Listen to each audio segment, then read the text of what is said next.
Engineer ka man, doktor ka man, pulis ka man, walang pinipili ang kamatayan sapagkat itinakda sa tao ang mamatay ng minsan, ang buhay ni Mekse, ang kamatayan ng tiyak, at mapapahamak tayo makasalanan, mapapahamak, kaya hindi mo tiyak kapupunta ng langit sapagkat hindi ka patunay na nanampalataya sa Panginoon Yesus. So don't leave this place na hindi mo tiyak na ikaw ay pupunta ng langit. Pastor, pwede mong matiyak? Yes, you can be sure. Pag namatay ka, pupunta ng langit sapagkat yan ang sinabi ng Bible. Pinangako ng Panginoon yan, you will have eternal life. Kung wala kang eternal life, wala kang pang-clean sa puso, what you have is only life. Temporary lang yan. Kailangan mo si Kristo upang ito'y magkamit ng buhay ng hanggan. Tanungan natin, paano ba ang tao nagkakaroon ng pananampalataya? How does a person get faith? Everybody claims that they have faith. Sa tanong, paano ka nagkaroon ng pananampalataya? There are two kinds of faith. Number one, common faith or ordinary faith. Aruman yan na katulad din na sinabi ng bukos mo. Oh, there are seconds left. Time out. Lamang ang kalaban ng tungkol. There are 10 or 15 seconds left. Time out ka, tinater mo yung team mo, sabi mo, I need somebody. Magseset tayo ng play, and then, ikaw, na pinaka-primary shooter ko, bigyan mo na yung screen, this is the play that we're going to do. Wait for the seconds, and shoot the ball when we need it. Ang tawag po roon, kasi sinabi ng coach, kaya ka naniwala, kaya mo ginawa. You are hopeless or helpless, at the end, kaya mo gagawin. Ang tawag po roon, common faith. Ordinary faith. O kaya naman, yung pagtitiwala ng lalaki sa babae, o pagtitiwala ng babae sa lalaki. You trust each other. Ang tawag po roon ay common faith. Ordinary faith. Kaya ang ginagawa sapagkat nakikita mo, pero nakasama mga kapatid, lagi natin sinasabi ang tunay ng mananampalataya na sinasabi ng Bible, cannot be seen. So yung pangalawang pananampalataya is what we call supernatural faith. Ito'y mayroong expectation na nakabase sa katangian o pag-uugali ng Diyos based upon His behavior in the past. So, supernatural faith is based upon God's behavior in the future based on God's behavior in the past. Sabi po ni Apostle Paul sa 2 Thessalonians chapter 3 verse 2, not all men have faith. Ibig niya sabihin, not all men have supernatural faith. May pananampalataya ka sa asawa, may pananampalataya ka sa apostol, may pananampalataya ka sa sarili ko, may pananampalataya ka sa ibang tao, sa kaibigan mo. Pero hindi yan supernatural faith. Ang supernatural faith nakabase sa ugali at katangian ng Diyos ayon sa kanyang pangako, sa kanyang mga salita. So, paano ka rin nagkakaroon ng pananampalataya? Sabi ng Bible sa Romans chapter 10 verse 17, faith cometh by hearing. Ang pananampalataya ay nagsisimula saan? Sa pakikinig. Nakikinig kayo ngayon, tama? Kung ang pananampalataya ay nagsisimula sa pakikinig, anong pakikinggan mo? Pakikinggan mo ba yung balita? Pakikinggan mo ba yung sinasabi ng ibang tao? O ang pakikinggan mo yung sinasabi ng salita ng Diyos? Kaya sabi ng Bible, faith cometh by hearing, and hearing by the word of God. So nagkakaroon ka ng pananampalataya kapag itinuro na ipangaral ang salita ng Diyos sa iyo. At narito kayo ngayong umaga, nagiging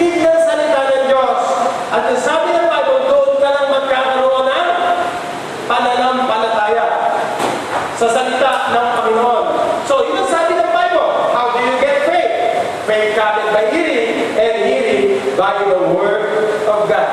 Kaya yung pakikinig mo, yung ng salita ng Diyos, sabi ng Bible, nagbibigay sa iyo ng pananampalataya. So, tanong natin ngayon, hindi lamang po, how does a person get faith? Romans 10:17. Pangalawa, where does faith come from? Saan galing yung iyong pananampalataya? Ito ba'y galing sa'yo?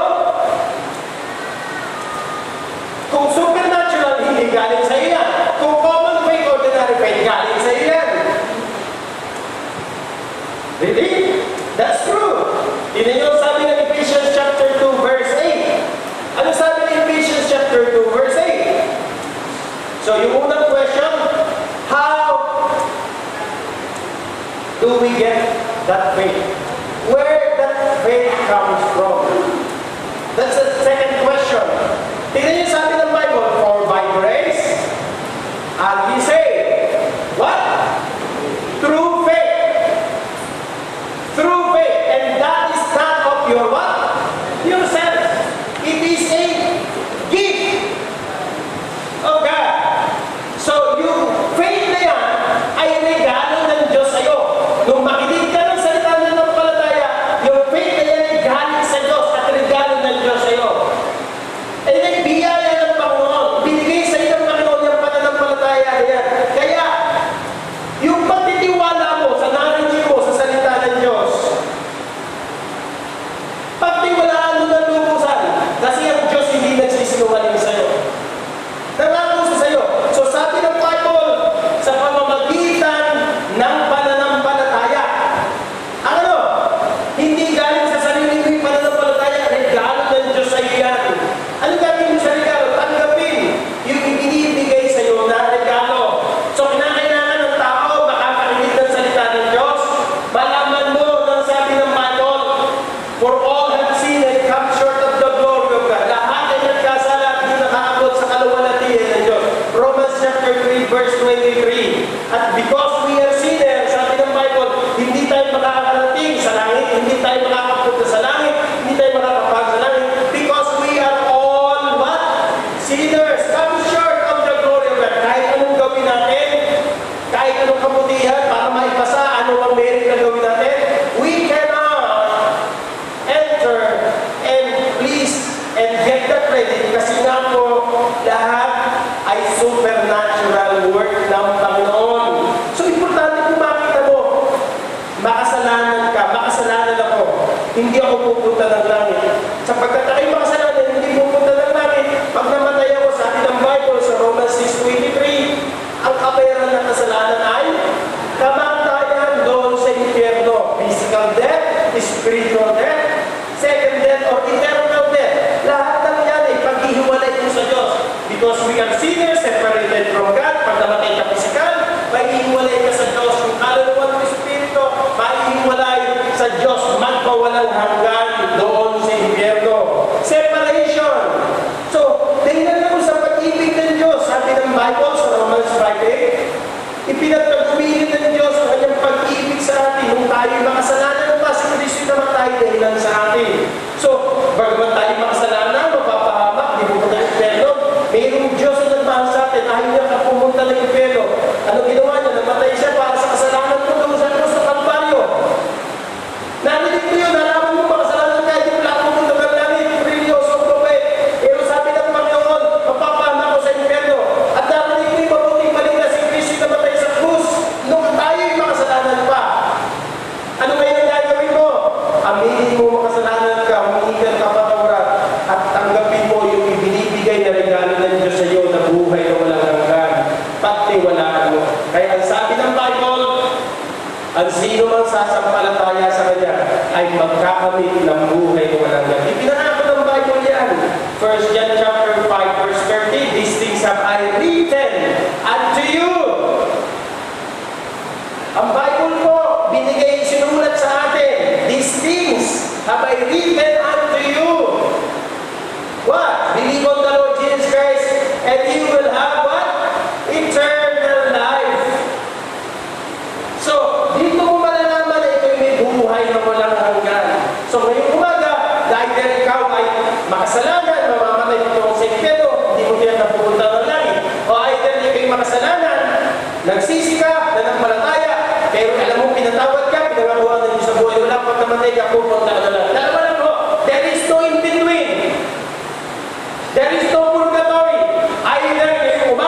mo na pupunta ka ng langit o pupunta ka ng impyerno.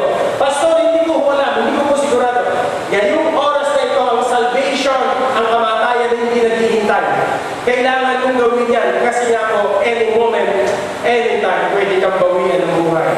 So nakita mo natin, saan galing yung pananampalataya? Regalo ng Diyos. Kaya papasilin ko po, kung yun ay gift ng Panginoon, ang sabi ng Galatians chapter 2 verse 20. Tingnan niyo po. Galatians chapter 2 verse 20. At sabi ni Pablo, I am crucified with Christ. Nevertheless I live, yet not I. What? But Christ liveth in me, and the life which I now live in the flesh. Ito, flesh. I live by what? By the faith of the Son of God.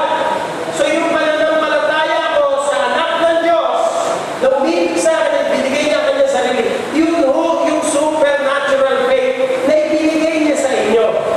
So galing po sa Panginoon, regalo ng Diyos sa inyo yung pananampalataya yan. That is a supernatural faith. So, walang sino mang tao na makalalapit sa Diyos at makapupunta sa langit at makapupunta sa Kanya without putting and giving their faith in the Lord Jesus Christ. John 46, I am the way, the truth, and the life. No man cometh unto the Father but by Him. Kaya ang sabi ng Hebrews chapter 7 verse 25, in Jesus Christ, sabi niya, He saved us unto the uttermost. To God, by Him. So, ang Panginoon, kaligtasan mo unto the uttermost of the end. He could save you by faith. Kaya nga po ngayong umaga, mahalaga pag-usapan natin yung supernatural faith. Yung supernatural faith based on God's behavior and based upon His behavior in the past, behavior in the future, behavior in the past. It is based upon all God. Paano ko nagkaroon ng faith? Romans 3:17. Pakikinig na salita ng Diyos. Kanino galing yung faith na yun? Galing sa Diyos. Regalo sa iyo ng Panginoon. So it is a supernatural faith. If it is a supernatural faith, mga kapatid, it is intangible faith. It cannot be touched. It cannot be seen. It cannot be felt. Kaya nga Hebrews chapter 11 verse 1, ito niyo po. Verse 1, verse 2, verse 3, and verse 6. Read it. Ano sabi ng Hebrews? Yan po yung listahan ng mga taong mayroong supernatural faith. Lahat ng mga taong nagtiwala sa Panginoon. Now faith is the substance of things hoped for. The evidence of things, what? Not seen. Ang pananampalataya ng daw, kapanatagan ng mga bagay na hinihintay. At katunayan ng mga bagay na hindi nakikita. So, intangible po siya. Verse 2, ano sabi ng Hebrews chapter 11? For by it the elders obtained a good report. Verse 3, tingnan niyo po. Through faith, we understand that the worlds were framed by the word of God, so that the things which are seen were not made of things which do appear. Sabi ng Bible, naintindihan natin na ang lahat na nilikha ng Diyos sa buong mundo ay nilalang at nilikha at inaniwanan pa sa pamagitan ng salita ng Diyos. Yung mga bagay na hindi nakikita, hindi mga bagay na nariyan na. Lahat ng bagay before, bago magkaroon ng lahat ng bagay, the stars, the moon, and everything, the galaxy, and the universe, and even the planet, is was just created by God, by His word. Let there be light, let there be this, let there be animals, let there be. Everything was created by the word of God. Ano? Do we need to prove and facts para mapatunayan mayroong Diyos? Kasi meron ito, hindi ho. Kahit ho walang scientific basis or fact, kahit Naniniwala tayo na ang lahat ng yan ay nagkaroon dahil sa mayroong sinabi ang Panginoon. Ginawa lahat naman. In the beginning, God created the heaven and the earth. Naniniwala ba kayo may mundo? Yes. Ba't naniniwala? Nakikita mo. Tanong, napunta ka na ba? Hindi rin. Nakikita mo na sa ano, mayroong mundo. Pero bago magkaroon ng mundo, sabi ng Bible, lahat ng yan, naiintindihan natin at dapat mong tanggapin by faith kasi sinabi ng salita ng Diyos. Verse 6, ano sabi ng verse 6? Hebrews chapter 11, verse 6, sabi ng Bible, but without faith, it is impossible to please God. Hindi niyo ba? Hindi niyo sabi ng Bible, kung walang pananampalataya, walang sino man makalulugod sa Diyos. Sa lahat ng gagawin mo, makain ka dito sa buhay mo, kinakailangan mo magtiwala.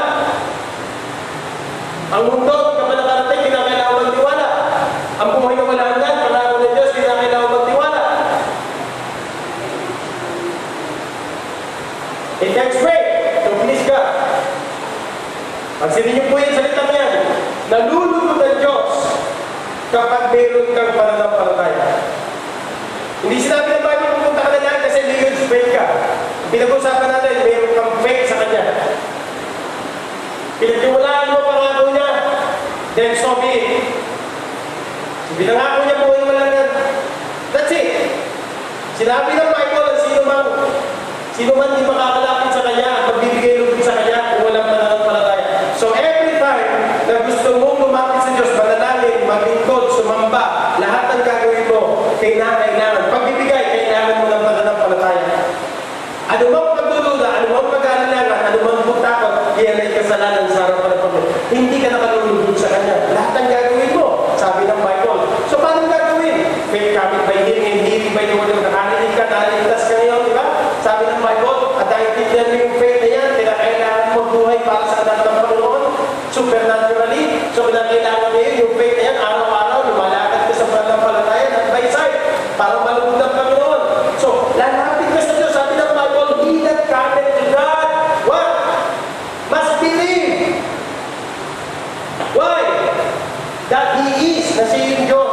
Kaya, pag lumapit niya, hindi sapagkat sa ginawa mo, kundi lumalapit ka na niniwala, kasi kung sino siya, hindi kung ano ka. Kung ano yung ginawa mo, believe of who He is, not who you are. So, sabi ng Bible, He is a rewarder of them that diligently seek Him. So, importante makita po natin, saan patungo yung faith mo, na tinanggap mo sa mga nagaling sa Diyos yun. Kaya kaya na nakalulugod. Now, dito sa istorya natin,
Verse 8, and the centurion answered and said, Lord, I am not worthy that thou shouldest come under my roof, o pumunta sa bahay ko.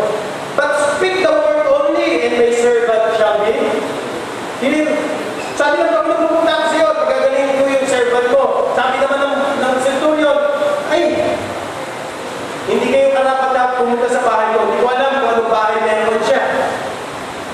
Pero I'm sure, because he was a soldier and had a position as a captain, well, puti, maganda bahay yan. Pero sabi niya, nakita mo yung humility, hindi ako karapat dapat. Hindi ka karapat na pumunta sa bahay namin. Just say a word, and my servant will be healed. What a possessor of faith! See that? Yung kung silent petition woman, kasi natin sa Matthew chapter 15, verse 22. And the woman of Canaan came out of the same coast, right unto him, saying, Have mercy on me, Lord, thou son of David, my daughter is grievously vexed with the devil. Biriin mo, lumapit sa Panginoon Jesus, nagpapakaawa ka, tulungan mo ko, maawa ka sa akin. Ano sagot ng Panginoon? Verse 23. But he answered her not a word. Biriin mo, nakikiusap ka. Pero sabi ng Panginoon, wala nilang salita na lumabas sa bibig niya. Tapos yung mga disciple niya, lumapit, nahingayan, kasi sigaw siya ng sigaw. Sabi ng mga disciple, paalisin niyo yung babae yan, maingay yan. What a possessor of great faith. Imagine that. Sana po, meron din tayong ganung pananampalataya in a hopeless and helpless situation. In times of sickness, in times of trouble, in times of discouragement, in times of sickness, in times of problems. We could say, just give us a word. Kahit wala nang sabihin, magtitiwala ako, nakalulugod sa misyon. But he that diligently seek him will be rewarded someday. So great faith, why? Because they had a possession of that great faith. Diba? Yung mga tao, naniniwala lang, nagtitiwala lang, God is good kasi God is good to you. But when God is bad, He's not good to you. Nagtitiwala ka lang sometimes kasi because God healed you. Kahit hindi ka na pagalingin ng Panginoon, still you will believe in God. Amen? You have nothing to lose. At least ikaw naniwala sa Diyos. Pangalawa, hindi na akong possessor of great faith, but also you will see that perseverance of faith. Ang totoong pananampalataya is a journey. Paglalakbay po ito. At yung paglalakbay ng pananampalataya mo needs perseverance sa iyong pananampalataya. Imagine that. I'm trying to imagine the crowd was there. Paglabas ng Panginoon Jesucristo, ang daming multitude, nandun yung mga disciples, nakaharang sa kanya, siyempre, para hindi siya magalaw. Tapos yung mga tao nagkakaingay sa centurion. Try to imagine. Isa kami re-respeto, isa kami position, tapos pumunta ka sa Panginoon Jesus. Ano na lang sasabihin ng tao? A Roman soldier, bagamat sila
Si Moses, lahat ng mga tao yan, they were being put to the test of their faith, but because of their persevering faith, they were able to conquer and they were able to overcome everything. So, they have what?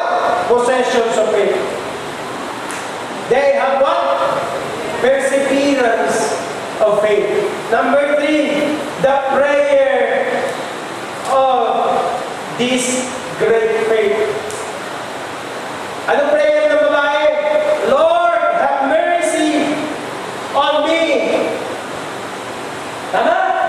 Yung Romans and Corinthians, anong prayer niya?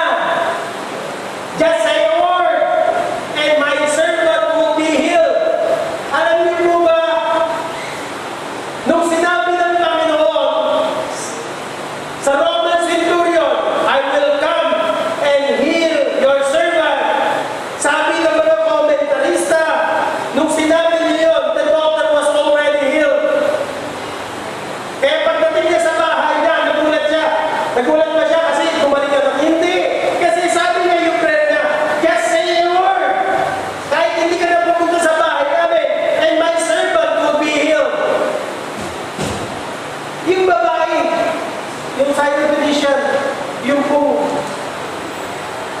kanyang humility, pansinin po niyo, Lord, have mercy upon me. Alam niyo, Canaanites o Syrophoenician woman, they were also the most hated back because they were Gentile. They were separated from the commonwealth of God. Wala sila. Sila po'y marumi, like us, Gentile. Kasi kumakain tayo ng madumi. Kumakain tayo ng aso, kumakain tayo ng manok, kumakain tayo ng bago. Lahat ng marumi, kinakain natin. Ang mga Hudyo, hindi na kinakain ng mga marumi. Pansinin po ninyo, kahit na yung babae, hated, kahit na yung Syrophoenician woman, hindi bahagi. Pero sabi niya, hindi ka dapat kasi ikaw ay isang Gentile. May hindi discrimination. Pero sapagkat ang Panginoon, hindi siya tinatawag nating respecter of person. Sino ka pa man? Kung ikaw ilalapit sa Panginoon na may kahabagan, kababaan, hindi na kayabangan, kundi may pananampalataya. Sabi ng Panginoon, hindi ka dapat kayong pagalingin. Alam niyo, sakit ng kanyang anak na babae? Hindi ho sakit pisikal. Sinasapitan ho na masamang espiritu. Ganito ho yun. Grievously, pareha silang naghihirap sa sakit.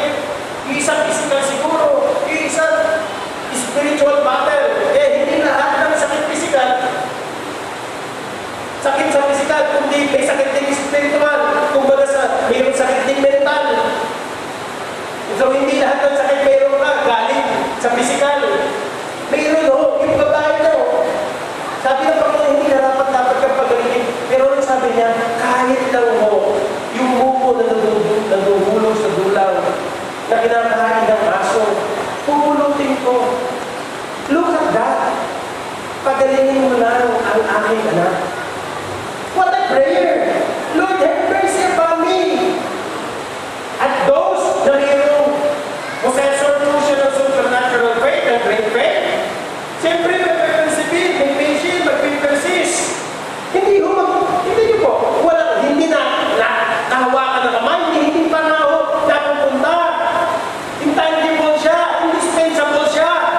Ang kinakailangan na ho, paglapit mo sa Diyos, pagtiwalaan mo siya ng lubusan. Kung gusto mo po ng langit, pagtiwalaan mo si Kristo ng lubusan.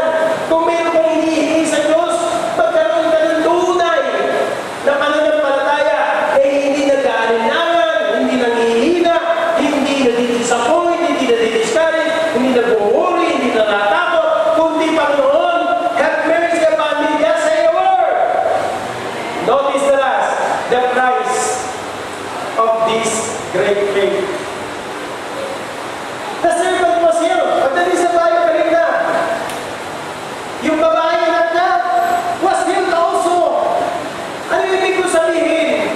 Sa mga tao lumalapit, nagtitiwala sa Diyos. Makamdan man natin na hindi. Ang pinag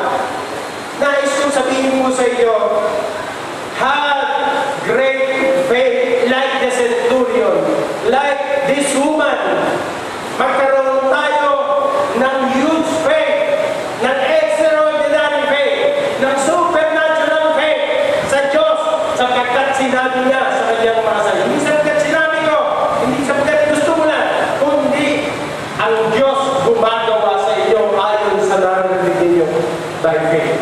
Ngayong umaga, do you want to have great faith? Then come to the Lord, believe Him, and He will help you. Tayo lang. Lord, maraming salamat po. Sapagkat ngayong umaga, for how many Sundays we're talking about faith.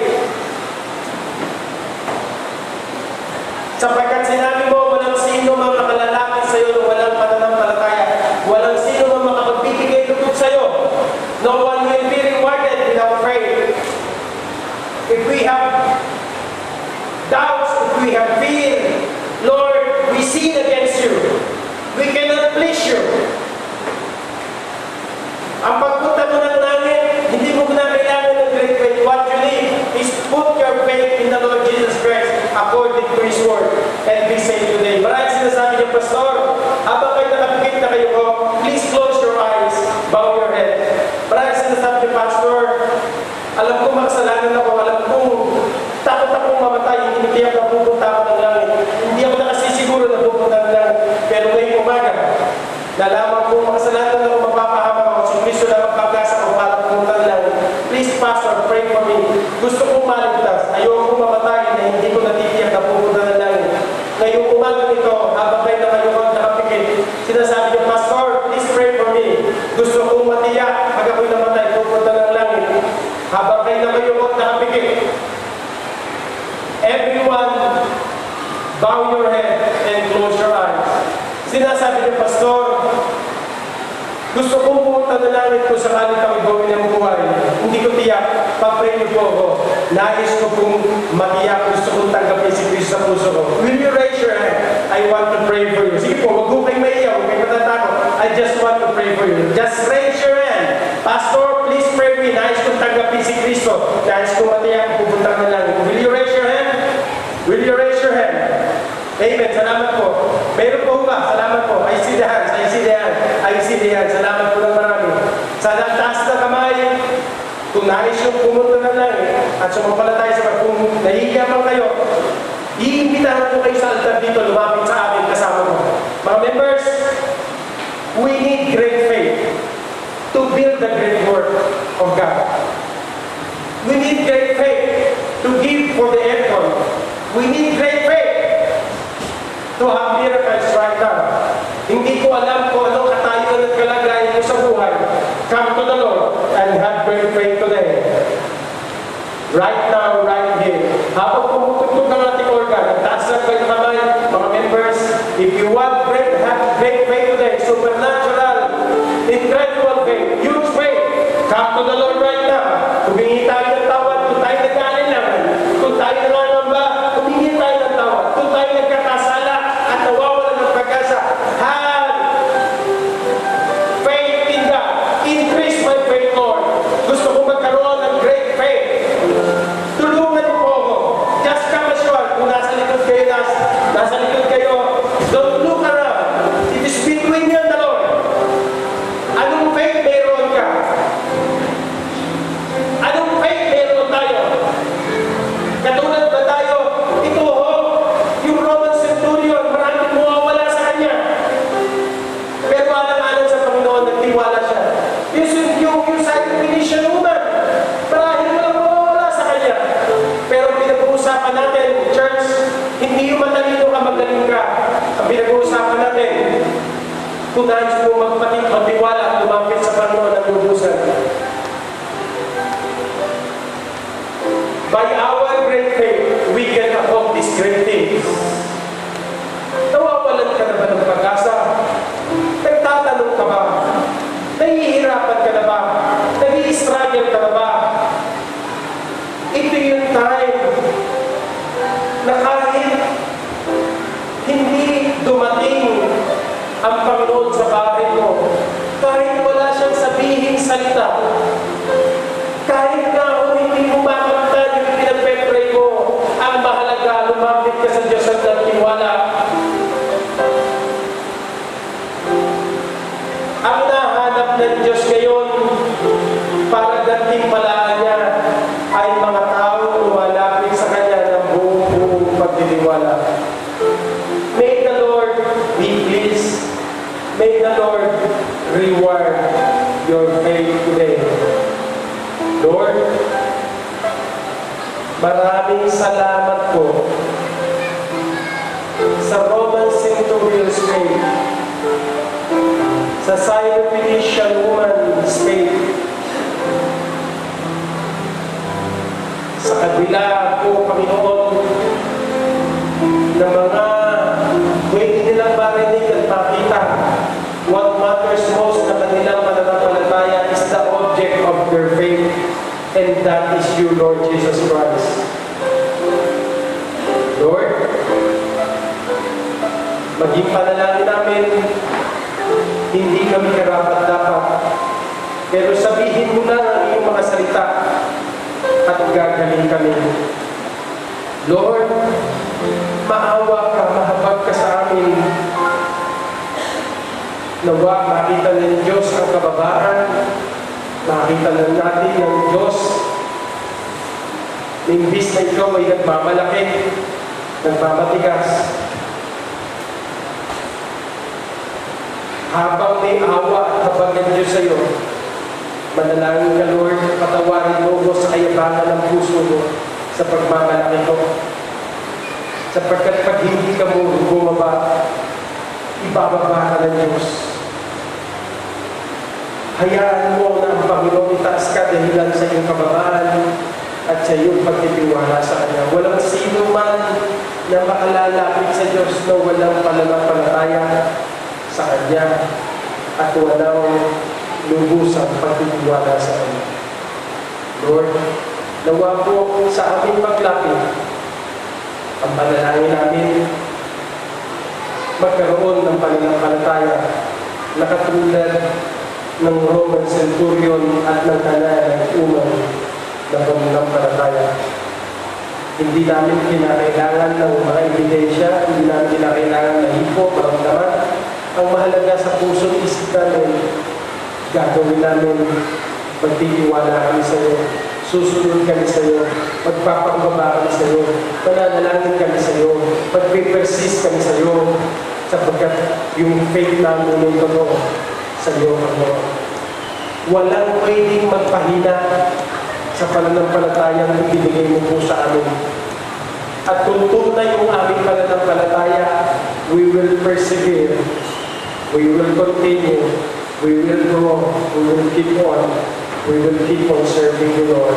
Salamat po ng marami sa victory ngayong umaga. Nawa po, nakita ko po ang gagawing pananampalataya ng mga kapatid ko ngayon at sa mga susunod na araw. Magtiwala sila ng lubusan sa gagawin ng hakbang. And it takes risk. It will be tested, but we will persevere. In Jesus' name I pray. Amen and amen. And the Baptist says, Amen. Purihin ko ang Panginoon. So, any commitment you need to give? Awitan na natin yung mga may birthday. Wala pa? Lahat na nagbigay na ng commitment, ayun na ho kayo lahat. Nagbigay na ho kayo. I will not call your name one by one. Kung alam niyo, nagbigay kayo ng commitment ninyo from the